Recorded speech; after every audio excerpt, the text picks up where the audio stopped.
Guys, welcome back to my অঙ্কন Pampa blog.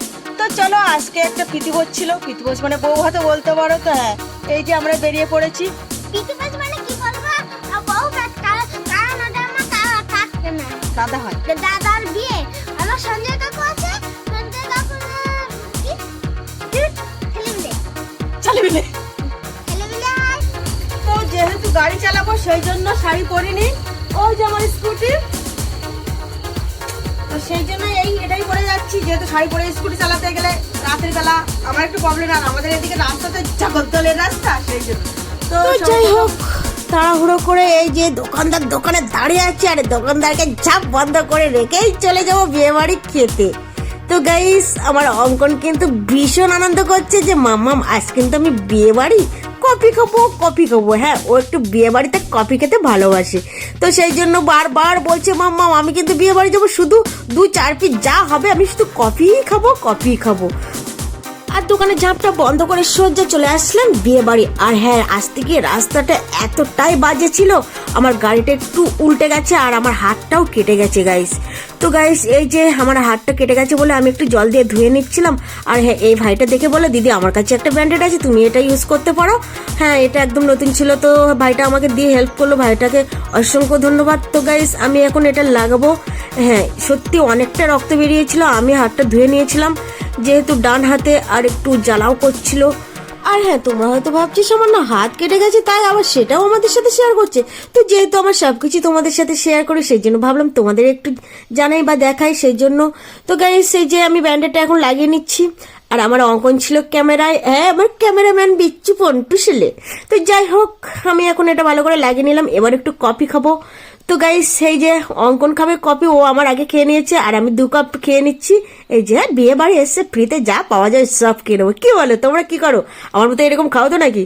তো চলো, হ্যাঁ ফুচকা তো আমার জন্য ছিল না, ফুচকা শেষ হয়ে গিয়েছিল। আর এখানে দেখো কি সুন্দর ডান্স করছে সবাই, প্যান্ডেলের ভিতর প্রবেশ করতে না করতে কি ডান্সটা হচ্ছে।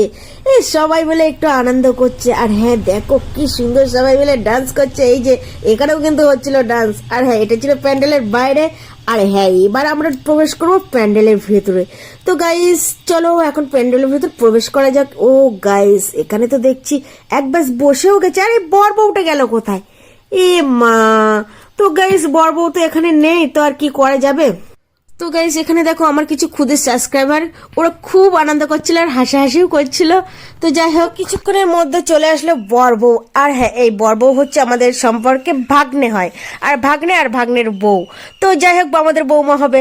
তো গাইস, এই যে এখানেও কিন্তু আমার ভাগ্নের সাথে একটা শর্ট ভিডিও বানিয়ে নিয়েছি। তোমরা আবার উল্টো পাল্টা কমেন্ট করো না আমার শর্ট চ্যানেলে যে ভিডিওটা দেখেছো। তো চলো, খাওয়ার প্যান্ডেলে তো লোকটা বেশি হয়েছে। হ্যাঁ, এখানে এসে আমরা আর দেরি কেন, আমরাও চলে যাই খেতে। তো অঙ্কনকে বললাম তাড়াতাড়ি চল দেখি আমরাও একটু এই খাওয়া দাওয়া করে আসি। তো বললো মামা চলো তাড়াতাড়ি আমরাও খাওয়া দাওয়া করে। তো চললাম সোজা এই যে খাওয়ার প্যান্ডেলে প্রবেশ করলাম।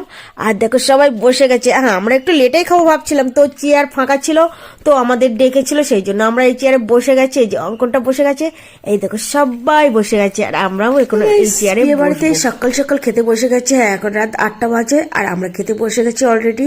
আমার অঙ্কন দেখো ওই বসে আছে। আর হ্যাঁ, ওকে বললাম আমার পাশে আয়, তো আমার পাশে বসে গেল। হ্যাঁ, ও পাপাইয়ের পাশ থেকে চলে আসলো আমার পাশে। তো পাপাই কাকুকে বললো কাকু আমি আমার মামামের ধারে বসবো। হ্যাঁ, ওই জন্য আমার ধারে বসলো। আর এই দেখো আমার সঙ্গে অ্যাক্টিং চলছে, মানে শর্ট কন্টেন্টটা কি ভিডিও হবে না হবে সেটা একটু বুঝিয়ে দিচ্ছিলাম, আর ও একটু ওভার অ্যাক্টিং করছিল। তো যাই হোক, চলে আসলো থালা, লেবু আর জল। তারপর চলে আসলো ভাত। আর হ্যাঁ, এদিকে দেখো জল। তো জল তো পড়ে গেল, জলটা ফেলে দিলাম। আর এদিকে দেখো বর বউ ঘি মাখানো ভাত নিয়ে, মানে পাবলিকের পারমিশন নিচ্ছে। হ্যাঁ, একটা রিচুয়াল আছে, এটা পারমিশন নিতে হয় যে ভাত দেবে কি নেবে। অনেকের অনেক রকমের সমস্যা থাকে, পারিবারিক হেন তেন, তো সেই জন্য পারমিশন নিচ্ছে। আর সবাই পারমিশন দিয়েও দিয়েছে। আর আমাদের থালায় চলে এসছে ভাত। এই দেখো, ভাতের পরে আমাদের ডালও চলে এসছে, মানে সরি মুড়ি ঘন্ট চলে এসছে। আর দেখো বউ ভাতে এসছি, বইয়ের হাতের ঘি মাখানো ভাত না খেলে হয় নাকি। তো প্রথম ব্যাচে বসে রয়েছি, আর বইয়ের হাতের ভাতও পেয়ে গেছে, ঘি মাখানো ভাত। ও কি স্বাদ, সেই লেভেলের টেস্ট। তো তারপর চলে আসলো মালাইকারি আর মাছের তরকারি।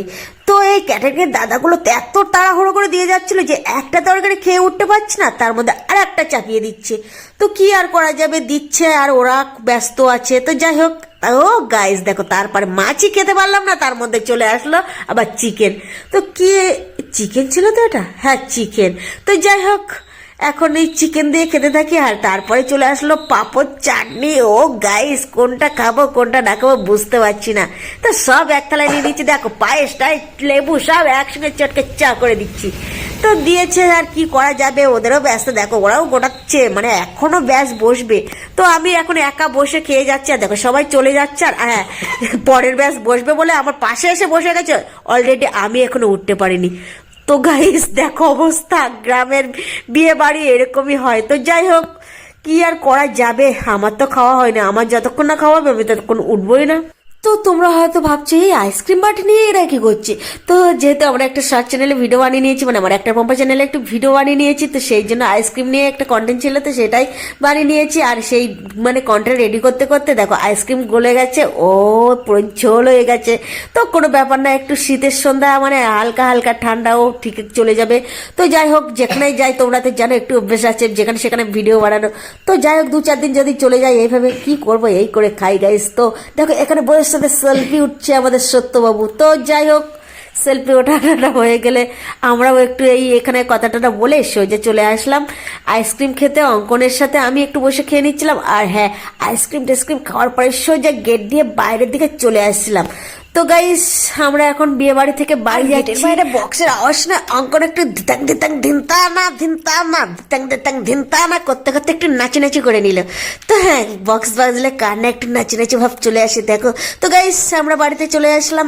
এই যে গাইস, ফাইনালি বিয়ে বাড়ি থেকে চলে এসেছি ঘরে। আর হ্যাঁ, প্রতিদিনের যে ডিউটি, মানে রাত হয়ে গেছে, 10:30 বেজে গেছে, খাওয়া দাওয়া কমপ্লিট হয়ে গেছে। তারপরে এই যে ওষুধটা আমার খাওয়ার দরকার সেটা খেয়ে নিই, না হলে তো আবার উপায় নেই। অ্যালার্জির ওষুধ 3200। আর এই ওষুধটা খেয়ে আমি ম্যাক্সিমাম 16 ঘন্টা ভালো থাকি। আর হ্যাঁ, আমার প্রবলেম হচ্ছে চোখ কান গলা প্রচন্ড হারে চুলকায়, আর কোথাও কোনো প্রবলেম হয় না। আর এটা কিন্তু আমি প্রত্যেকদিন রাতে খাই, 180 পাওয়ারের। মানে আমি যে কবার ব্লাড টেস্ট করেছি সে কবারই কিন্তু আমার হয় 3200 3400 রিপোর্টে চলে এসছে। হ্যাঁ, অ্যালার্জিটা এতটাই বেড়েছে। অঙ্ক নাই, একটু মুছি দি।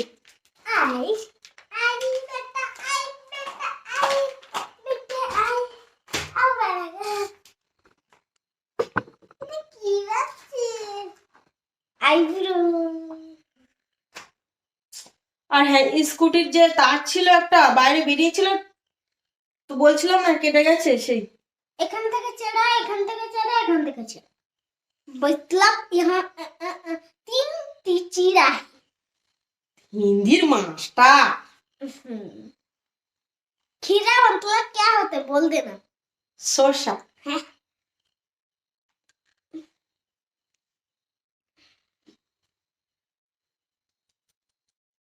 झुमको পড়বি, তোকে একটু পড়ি দি।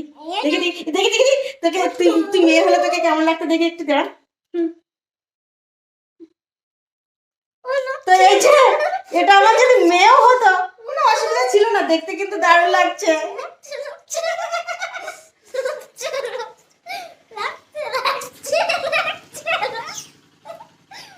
টাটা করে দাও।